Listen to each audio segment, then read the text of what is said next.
Assalamualaikum warahmatullahi wabarakatuh. Kembali lagi bersama saya Rahma Fira dengan NIM 180703085. Saya dari Fakultas Sains dan Teknologi Universitas Islam Negeri Araniri, Banda Aceh. Baiklah, saya di sini akan meringkas tugas yang diberikan oleh dosen saya yang bernama Bapak Ilham Julfahmi MSI yang berjudul Oksigen Terlarut. Di sini saya akan meringkas komponen yang diperlukan untuk berkembang dalam sistem akuatik dan bagaimana cara melakukannya. Yang pertama yaitu aquaculture. Aquaculture merupakan budidaya perairan yang banyak dijumpai di Indonesia. Aquaculture juga merupakan metode untuk melakukan pemeliharaan serta penangkalan berbagai jenis makhluk hidup seperti hewan dan tumbuhan yang hidup di perairan. Sebagian besar aquaculture memiliki tujuan komersial.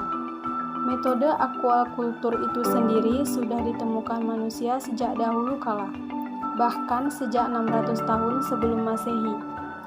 Dahulu, aquaculture masih menggunakan cara yang tradisional dan alami, sedangkan saat ini teknologi yang dipakai semakin canggih dan modern.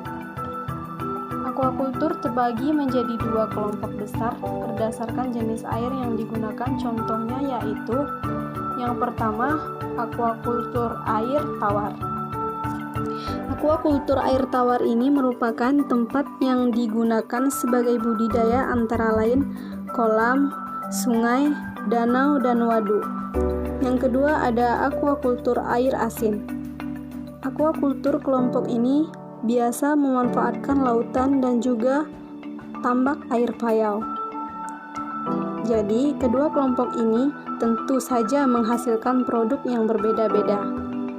Selanjutnya, saya akan membahas tentang oksigen terlarut. Oksigen terlarut atau juga sering disebut dengan kebutuhan oksigen merupakan salah satu parameter penting dalam analisis kualitas air. Nilai DO yang biasanya diukur dalam bentuk konsentrasi ini menunjukkan jumlah oksigen yang tersedia dalam suatu badan air. Ada 5 faktor yang mempengaruhi oksigen terlarut. Yang pertama yaitu difusi udara bebas dari atmosfer.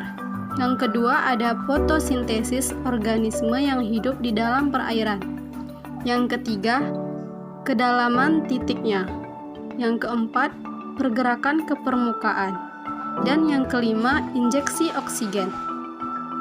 Berkurangnya kadar oksigen terlarut dalam air dapat disebabkan oleh naiknya temperatur dan salinitas atau kadar garam di suatu perairan, proses respirasi organisme perairan, dan proses dekomposisi bahan organik oleh mikroorganisme.